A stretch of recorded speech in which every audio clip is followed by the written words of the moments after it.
तो hello student, कैसे हैं आप सभी। मैं आपके लिए आज बताने वाला हूं कि क्लास 10 की तैयारी कैसे करना है और क्लास 10 2024 और 25 का न्यू सिलेबस क्या होने वाला है। और हर विद्यार्थी के मन में चलता है कि सर एग्ज़ाम का न्यू पैटर्न क्या होने वाला है, ये वाला पॉइंट भी बताने वाले हैं। और सर क्या पढ़ना है क्या छोड़ना है, यानी जो से चैप्टर रिमूव हो गए हैं उन सारे पॉइंटों पर भी आज चर्चा होगी। और सर 96 प्लस नंबर कैसे लाना है ये भी बताएंगे। और सर मोस्ट इंपोर्टेंट क्वेश्चन कौन कौन से हैं, और सर ऑब्जेक्ट कहाँ से पढ़ना है। हर विद्यार्थी सोचता है कि सर मेरे ऑब्जेक्ट गलत हो जाते हैं, सवाल सर पूरे सही कर देते हैं। तो ऑब्जेक्ट के लिए बहुत ज़्यादा डीप तरीके से बताने वाले हैं। और पेपर कितने नंबर का आना है, कौन सा चैप्टर कितने नंबर का है, जैसे एक चैप्टर 4 नंबर का है, 2 चैप्टर 5 नंबर का है, 3 4 पूरी की पूरी क्लास 10th मैथ के 2024 और 25 का हर चैप्टर कितने मार्क्स का है, सारा के सारा बताने वाले हैं। और सर कौन से चैप्टर हटे हुए हैं इन पर भी चर्चा होगी। चलिए वीडियो को स्टार्ट करते हैं। न्यू सिलेबस अध्याय 1 से देखना स्टार्ट करते हैं। अध्याय 1 का नाम है वास्तविक संख्याएं और ये वाला चैप्टर है 6 मार्क्स का आपका आने वाला है। और इसमें से कम किया गया सिलेबस देखिए, इस वाले चैप्टर में से यूक्लिड विभाजन ये पूरी तरह से हटा दिया गया है और परिमेय संख्याओं और उनके दशमलव प्रसार भी हटा दिए गए हैं। शांति अशांति ये बताना पड़ते थे, ये भी रिमूव कर दिया गया है।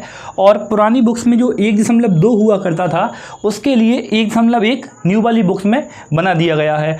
और यदि चैप्टर 1 के वेरी इंपॉर्टेंट क्वेश्चन की बात करी जाए तो सबसे पहले क्वेश्चन आता है कि अभाज्य गुणनखंड लेना है अपन के लिए 156 140 नंबर दिए जाते हैं, या फिर एचसीएफ और एलसीएम निकालना है। दो संख्याओं को गुणनफल बराबर एचसीएफ गुणा एलसीएम 306 और 657। इसका एक सवाल रहता है खंडी 3 खंडी 5 एक अपरिमेय संख्या है। ये इस वाले अध्याय 1 के वेरी इंपॉर्टेंट क्वेश्चन है। चलिए देखिए अध्याय 2। अध्याय 2 का नाम है बहुपद यानी पोलिनोमियल। देखिए यहाँ से ये 5 नंबर का आपका आने वाला है और कम किया गया। इसमें क्या कम किया गया है, 2.3 बहुपद के लिए विभाजन एल्गोरिथम, यानी भाजक और भाज्य वाले जो सवाल दिए रहते थे वो पूरी तरह से रिमूव हो गए हैं। यानी अब जो न्यू वाली बुक है उसमें 2.1 और 2.2 और 2.1 में अपन से शून्य पूछे जाते हैं। इस प्रकार से पैराग्राफ दिया जाता है, ये एक्स और वाई, और अपन से पूछा जाएगा कि बताइए यहाँ पर कितने शून्य के एक्स और वाई के हैं, और 2.2, ठीक है ना। और जो 2.2 रहते हैं उसमें पहले वाले क्वेश्चन में अपन के लिए शून्य निकालना पड़ते हैं और दूसरे वाले में उनका योगफल और गुणनफल दिया रहता है, उनका हल करना पड़ता है। वही वेरी इंपॉर्टेंट क्वेश्चन आंसर रहते हैं। देखिए अध्याय 3 का नाम है 2 चर वाले रैखिक समीकरण। ये वाला अध्याय पूरी गणित में से सबसे ज़्यादा मार्क्स यानी 7 नंबर का आने वाला है। यहाँ से इंपॉर्टेंट क्वेश्चन बहुत ज़्यादा बनते हैं क्योंकि यहाँ से 4 नंबर का एक क्वेश्चन भी बनता है। देखिए इसमें रैखिक समीकरण को हल करने के लिए बाह्य गुणनखंड जो विधि रहती थी वो पूरी तरह से रिमूव हो चुकी है, ठीक है। अब इसमें विलोपन विधि और एक प्रतिस्थापन विधि बची हुई हैं। और इसके यदि इंपॉर्टेंट क्वेश्चनों की बात करें तो इसमें प्रश्नावली जो 3.1 रहती है वो बहुत ज़्यादा इंपॉर्टेंट होने वाली है। वहाँ पर बन के लिए बताना है कि मूल लेते हैं वो अद्वितीय हल है या कोई हल नहीं है या फिर उनका अनेक हल होगा। और इसके बाद अगली वाली जो प्रश्नावली रहती है मैं आपके लिए बता रहा हूँ, आप भी टिक लगाते जाइए। देखिए प्रश्नावली 3.2 में इंपॉर्टेंट क्वेश्चनों की बात करें तो इसमें सबसे पहले वाले क्वेश्चन में प्रतिस्थापन विधि है ना, 3.2 में जो प्रतिस्थापन विधि का पहला वाला सवाल हो गया। और तीसरा वाला सवाल बहुत ज़्यादा इंपॉर्टेंट सवाल है, पेपर में पूछा जाता है अक्सर। और इसके बाद प्रश्न नंबर दूसरा mx वाला सवाल है। देखिए 2x + 3y = 11, ये सवाल इंपॉर्टेंट है। इसमें 2 समीकरण दिए हैं, उनके लिए प्रतिस्थापन से हल करो, x और y की मान निकालना है और y = mx + 3 इसमें मान रखना है। तो वहाँ से अपन के लिए m का मान आ जाएगा। देखिए उसके बाद फिर 2 संख्याओं का गुणनफल। उसके बाद प्रश्न नंबर तीसरे का पहला है 2 संख्याओं का अंतर 26 है और इसका अगला है 2 संपूरक कोणों में बड़ा कोण छोटे कोण से 18 डिग्री अधिक। सवाल इंपॉर्टेंट होने वाला है। और यदि बात करी जाए प्रश्नावली 3.3 में तो 3.3 में विलोपन विधि के ये जो सवाल दिए हैं वो इम्पोर्टेंट हैं और कुछ उदाहरण वगैरह हैं वो भी आपके लिए इम्पोर्टेंट होने वाले हैं। और इसके बाद चलिए बढ़ते हैं अध्याय 4 पे। देखिए अध्याय 4 और अध्याय 4 का नाम है द्विघात समीकरण। ये वाला चैप्टर आपके लिए 5 मार्क्स का आने वाला है। और मैंने आपके लिए स्टार्ट वीडियो में बताया था कि ऑब्जेक्ट्स मैं आपके लिए बताने वाला हूँ। तो देखिए जो ऑब्जेक्ट वगैरह रहते हैं आपके लिए मेरे व्हाट्सअप नंबर 8839070498 है ना, ये वाला है व्हाट्सअप नंबर, आप सेव कर लीजिए 8839070498। 498।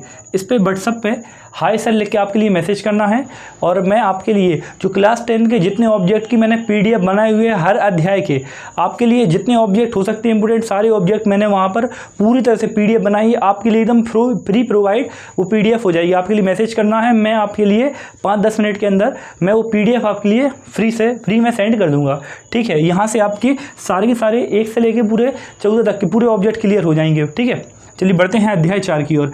अध्याय 4 का नाम है द्विघात समीकरण और ये 5 नंबर का आना है जैसा कि मैंने अभी बताया। और अध्याय 4 में से कुछ भी नहीं हटा है, सारे के सारे पढ़ना है। और यहाँ से अध्याय 4 से इम्पोर्टेंट बात करिए इम्पोर्टेंट की, तो पहली वाली प्रश्नावली में आपके लिए पूछा गया था कि बताइए ये द्विघात समीकरण है कि नहीं। और उसके बाद अगली वाली प्रश्नावली आती है, वहाँ पर पूछा जाता है मूल ज्ञात कीजिए। इन्हीं अध्याय 2 में इन मूलों के लिए शून्य बोला जाता है, तो वही मूल ज्ञात करना, कुछ थ्योरी वाले सवाल और हैं आपके लिए। इंपोर्टेंट क्वेश्चन अलग से एक वीडियो बना के बताऊंगा पूरी मैथ के। देखिए अध्याय 5 का नाम समांतर श्रेणी है, ये 5 मार्क्स का आना है। यहाँ से कोई भी सवाल नहीं छूटा है, ठीक है, यानी कम नहीं हुआ है यहाँ से सिलेबस। यहाँ पर अपन के लिए एन अपन निकालना है। यहाँ पर समांतर श्रेणी का फॉर्मूला बनता है an बराबर a plus n minus 1 into D. ये इंपोर्टेंट फार्मूला, यही पूछ लिया जाता है पेपर में। ठीक है, और इसके बाद अपन के लिए प्रथम पद सार्वधातुक ये पूछा जाता है और इससे रिलेटेड बहुत सारे इंपोर्टेंट सवाल है, आपके लिए मैं अलग से बताऊंगा। अध्याय 6 त्रिभुज है इसका नाम और ये 5 मार्क्स का आना है। यहाँ से भी बिल्कुल अध्याय बिल्कुल यहाँ से सिलेबस कम नहीं हुआ है अध्याय 6 में से, जिसका नाम है त्रिभुज। अध्याय 6 के इंपोर्टेंट की बात करी जाए तो देखिए 6.1 में जो आपके लिए खाली स्थान दिए गए हैं, बताना है अपन के लिए कि सर्वांग समय के समरूप है। ये खाली स्थान बहुत ज़्यादा इंपोर्टेंट है, पेपर में 100% ये पूछे ही जा। और इसके बाद प्रश्नावली 6.2 में आपके लिए कुछ सवाल दिए गए हैं, जैसे प्रश्न क्रमांक 1 हो गया, आकृति 6.17 और ये प्रश्न क्रमांक 2, 3 और ये 4 तक के सवाल बहुत इंपॉर्टेंट है। चलिए बढ़ते हैं अध्याय 7 की ओर। ये बात करते हैं अध्याय 7 की। देखिए अध्याय 7 का नाम है निर्देशांक ज्यामिति और ये 5 नंबर का आना है।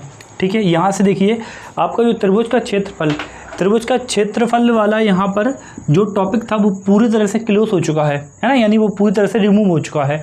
देखिए अब इस वाले चैप्टर में इंपोर्टेंट क्वेश्चन की बात करी है। देखिए मैं इंपोर्टेंट बता रहा हूँ, इसका मतलब ये नहीं है कि इंपोर्टेंट ही पढ़ना है। इंपोर्टेंट का मतलब ये होता है कि आप तैयारी तो पूरी करें, लेकिन जो क्वेश्चन मेरे द्वारा आपके लिए प्रोवाइड किए जा रहे हैं, बताए जा रहे हैं, तो उन क्वेश्चनों को थोड़ा अच्छे तरीके से पढ़ें। देखें, और अध्याय 7.1 में देखिए प्रश्नावली 7.1 में 2 बिंदुओं के बीच की दूरी वाला सवाल ज़्यादातर पेपर में पूछा जाता है ना, प्रश्न 1। और इसके बाद प्रश्न नंबर 2 बहुत ज़्यादा इंपॉर्टेंट सवाल है। और प्रश्न क्रमांक 7, 8, 9, 10 इनमें से एक प्रश्न अक्सर आपके लिए पूछा जाता है। एक्स अक्ष बताना है, एक्स अक्ष पर बिंदु बताइए, बिंदु याद करना है। 2 और -5 इसके पॉइंट दिए गए हैं, -2 और 9 से सम दूरस्थ हैं, है ना। और क्वेश्चन नंबर 8 हो गया, बाई का मान ज्ञात। 7.2 में 2 बिंदुओं के निर्देशांक दिए गए हैं और उनको मिलाने वाले रेखाखंड को 2:3 में विभाजित करता है। ये पहला वाला सवाल आपके लिए इंपोर्टेंट सवाल है।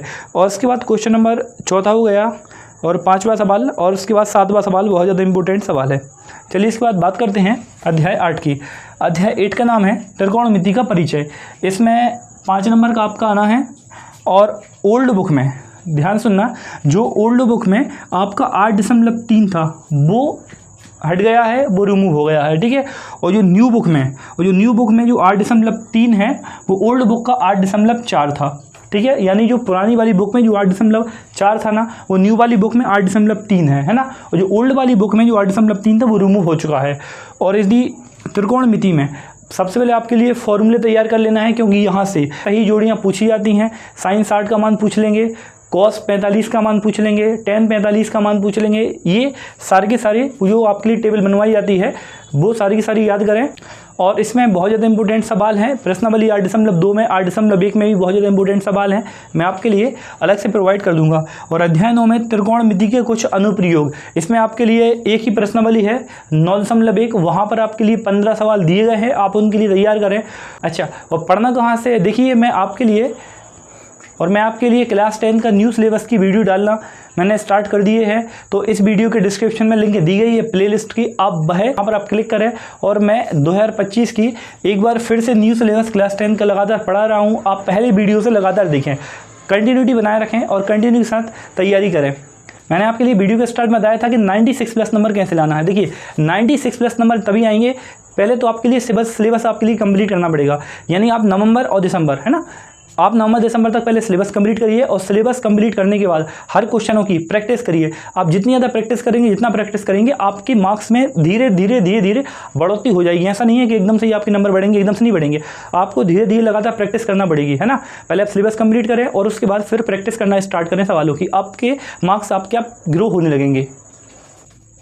चलिए बात करते हैं अध्याय 10 की। अध्याय 10 का नाम है व्रत और यहाँ से 5 नंबर का आना है। देखिए अध्याय 10 से कुछ भी नहीं रिमूव हुआ है। यदि इसके इंपॉर्टेंट क्वेश्चन की बात करें तो अध्याय 10 में सबसे पहले प्रश्नावली 10.1 के खालिस्तान में बहुत ज़्यादा महत्वपूर्ण है और अध्याय 10 में से सबसे ज़्यादा ऑब्जेक्ट आते हैं। कितनी स्पर्श रेखाएं होती हैं, छेदक रेखा किसे कहते हैं, स्पर्श रेखाएं किसे कहते हैं, महाबिंदु से व्रत पर कितनी स्पर्श रेखाएं खींची जाती हैं, और इसके कुछ उदाहरण हैं, बहुत ज़्यादा इंपॉर्टेंट सवाल हैं। ठीक है, कुछ प्रमेय वगैरह रहती हैं, बहुत ज़्यादा इंपॉर्टेंट है।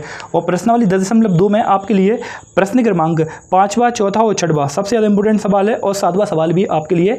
4था, 5वां, 6वां, 7वां सवाल लगातार इंपॉर्टेंट सवाल है, आप इनके लिए जरूर तैयार करें। यदि आपके लिए आज की वीडियो अच्छी लग रही है तो आप प्लीज़ वीडियो के साथ शेयर करें, चैनल को सब्सक्राइब करें। आप देख सकते हैं कितनी मेहनत लगती है वीडियो शूट करने में। 2:10 रात के हो रहे हैं और आपके लिए वीडियो शूट मैं कर रहा हूँ। फिर अगले दिन एडिट करेंगे और उसके बाद इसके लिए दोबारा पोस्ट करेंगे और दोबारा फिर से मिटाना पड़ता है, फिर से लिखना पड़ता है, फिर पूरे रफ करो, फिर अगली फिर वीडियो। देखिए अध्याय 11 और अध्याय 11 पूरी तरह से रिमूव हो चुका है, जिसका नाम था रचनाएं, है ना, चैप्टर का नाम था। ये पूरी तरह से रिमूव हो गया है संपूर्ण अध्याय। ठीक है, अब जो न्यू वाली बुक में है, न्यू वाली बुक में अध्याय 11 व्रतों से संबंधित क्षेत्रफल इसके लिए दिया गया है और ये अध्याय 11 है। ठीक है, और ये 5 नंबर का आना है। यहाँ से आपके लिए त्रिज्यखंड का क्षेत्रफल हो गया, त्रिज्यखंड की परिधि वाला सवाल हो गया, एक घोड़े वाला सवाल भी है, बहुत ज़्यादा इंपॉर्टेंट सवाल है, आप जरूर तैयार करें। चलिए बढ़ते हैं अध्याय 12 पे। चलिए बात करते हैं अध्याय 12 की। अध्याय 12 का नाम है पृष्ठीय क्षेत्रफल और आयतन। ये 6 मार्क्स का आना है और यहाँ से एक क्वेश्चन 4 मार्क्स का बनता है। यहाँ से कम क्या किया गया है, ठोस का एक आकार से दूसरे आकार बदलना है, ये वाला टॉपिक रिमूव किया गया है। और शंकु का छिन्नक का क्षेत्रफल, है ना, ये वाला यहाँ से टॉपिक कम किया गया है। अब इसके इम्पोर्टेंट की बात करी जाए तो सबसे पहले आपके लिए पेज नंबर 183 पर एक उदाहरण नंबर 4, मयंक ने अपने बगीचे वाला, ये इंपॉर्टेंट क्वेश्चन है। और इसके बाद 12.1 में पहला वाला क्वेश्चन है 2 घन वाला। इसके बाद 6वां क्वेश्चन है दवा का एक कैप्सूल, इंपॉर्टेंट क्वेश्चन है। इसके बाद प्रश्नावली 12.2 है, वहाँ भी इंपॉर्टेंट है। एक ये बेईमान जूस वाला है, उदाहरण 6 है, पेज नंबर 186 पर, ये इंपॉर्टेंट क्वेश्चन है। और इसके बाद 12.2 का पहला वाला सवाल भी इंपॉर्टेंट क्वेश्चन है और भी इंपॉर्टेंट क्वेश्चन है, आगे डिस्कस करते हैं। देखिए अब बढ़ते हैं अध्याय 13 की ओर। अध्याय 13 का नाम है, चलिए बढ़ते हैं अध्याय 13 की ओर। अध्याय 13 का नाम है सांख्यिकी और इसमें से कम क्या किया गया है, ये कम वाला पोर्शन है। इसमें संचयी बारंबारता वाले जो सवाल लेते हैं वो कम हो चुके हैं और ये अध्याय 5 नंबर का पूछा जाना है। 5 नंबर का पूछना है, यहाँ से 4 नंबर का एक क्वेश्चन आता है। यहाँ पर बहुलक आता है या फिर माध्यक आता है या फिर आपके लिए माध्य पूछा जाता है। तो आप बहुलक और माध्य तैयार करें, सबसे ज़्यादा इजी रहता है। यदि आप माध्यक तैयार नहीं भी करेंगे तो भी आपका काम पेपर में हो जाएगा आराम से। कुल बहुलक और माध्य तैयार करें और यहाँ से फॉर्मूला पूछे जाते हैं। चलिए बढ़ते हैं लास्ट वाले अध्याय की ओर। अध्याय 14, ये 6 नंबर का आना है और यहाँ से प्रायिकता वाले सवाल पूछे जाते हैं। 2-2 नंबर के आपके लिए 2-3 सवाल आते हैं और ऑब्जेक्ट वगैरह भी यहाँ से पूछे जाते हैं। तो आप इस वाले चैप्टर को तैयार करें, यहाँ से कुछ भी कम नहीं किया गया है। और आपके लिए यदि कुछ प्रैक्टिस सेट वगैरह मेरे पास रखे हुए हैं, यदि आपके लिए वो प्रैक्टिस सेट लगाना है तो आप मेरे लिए 8839070498 इस वाले नंबर पर मुझे व्हाट्सएप पर मैसेज कर सकते हैं। और आपके लिए ऑब्जेक्ट की PDF के लिए भी इसी वाले नंबर पर मैसेज करना होगा। यदि आपके लिए आज की वीडियो कैसी लगी है तो आप मुझे कमेंट करके बताएं। वीडियो ज़्यादा शेयर करें, वीडियो को लाइक करें। और मैं आपके लिए न्यू सिलेबस की मैथ की वीडियो क्लास 10 2024 और 25 के न्यू सिलेबस की वीडियो भी आपके लिए लगातार बना रहा हूँ, मेरे चैनल पर डाल रहा हूँ। तो आप वीडियो के डिस्क्रिप्शन में लिंक दी गई है, आप उस पर क्लिक करें और आप प्लेलिस्ट में जाके भी पढ़ सकते हैं। चलिए मिलते हैं नेक्स्ट वाली वीडियो में, तब तक अपना ध्यान रखें। Thank you so much.